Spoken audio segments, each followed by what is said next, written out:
Hello and welcome to day 3. So, day 3, we will have slept a nice night at the Travelodge after a long winded scenario.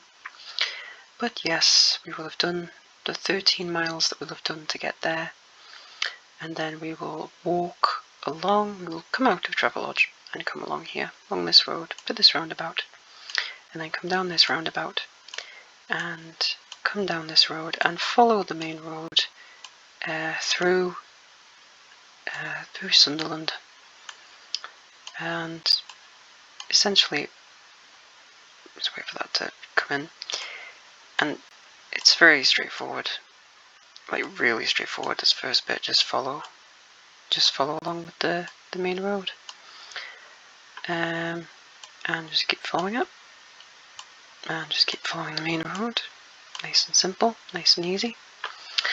Then come to a pathway called the Promenade, and then we follow the Promenade down here. It goes underneath the train tracks, and then we stay on the Promenade or go down onto the beach if we want. But I wouldn't suggest either of those things. You see, when we get onto the Promenade Road here, there is a path right here.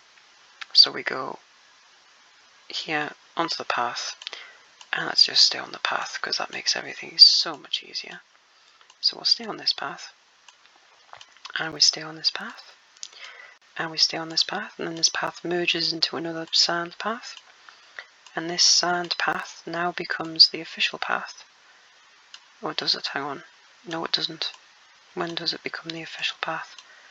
It becomes the official path here, because this is the official path, so we need to end up onto this.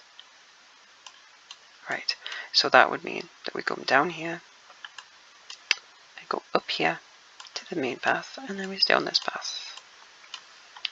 Shout out when I take us across this path to Sophie, who is the reason that this path doesn't exist because of Sophie, but Sophie did help me to find out which ways to go with the path and stuff. So we come down here and across, straight over and across, and just keep going. So yeah, well done, Sophie. Anyway, so walk along here, down the path here, over here, up this little bit here, along this path to the side here, and along this cliff path here. And whoa, that was a bit jarring. And we keep going, and we keep going, and we keep going, and we keep going, and we come to here. Hop out here for a second. This path then comes here, along here, loops back and starts up here again, so we can just continue here. Whee! And we're still on the path, which is nice. Still on the path, still on the path, and still on the path. And we keep going. We walk behind a giant car boot site, but we're still on the path. So yeah, still on the path. Now this is an either or, really, but we can walk up here. And yeah, so we walk up this path here. If we want, if the tide's out, we can go onto the beach and then up onto the promenade. Or if the tide's in, we can come up this path here, round here, onto the road, down onto the promenade. Once we're on either one, beach or promenade, we can stay on the promenade all the way through most of Seaham. So yeah, so yeah, on the promenade, yeah, on the promenade until here. Then we can, oh, is it there? No, it's there, sorry. So on the promenade until here, and then up onto the pathway here, and then we stay on this path road all the way along for quite a duration. And then we'll stop because this is the Tommy World War I Soldier Memorial that we'll take a look at, pay respect probably again, like we did when we were back at Whitley Bay. And then we can walk down here, cross over this road and stay on the path road that keeps on going all the way down, all the way down, and all the way down, and yep, and just keep going, and just keep going, and keep on going and going and going. Eventually it does turn into a bit of a footpath we can use, and then that footpath becomes the eventual footpath that we'll use to continue. Noses Point Seam, just as a little tidbit, there is a cordoned off area here. This is a remnant of a site. I'm not sure if we can go into it or not, but this is a remnant site for one of those barracks or something that Ben was on about when he said, whenever it was, Ben said that we'd come across places that have been abandoned and stuff. That's one of the sites. It's literally just the path. The road exists now. I think most of the building area is just gone, but that's what's there.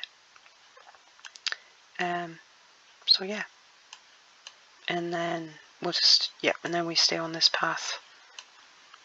And then we stay on this path, and so yeah, we'll be on this main footpath here. We use one of, and I think this path is that path there. So on this path, on this one here.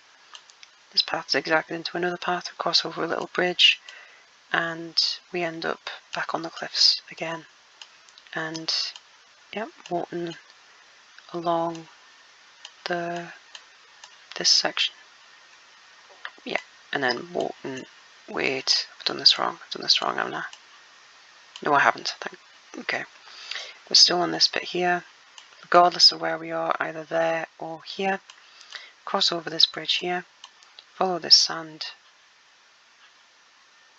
Yeah, follow this sand track, and that takes us into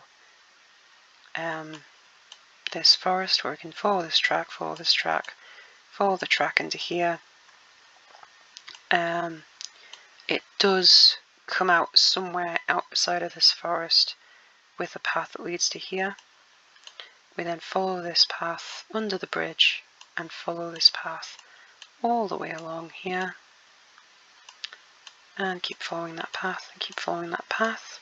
Get to Shippers Bay, cross over the train track again, follow this path through a field and a second field with cows and sheep in it.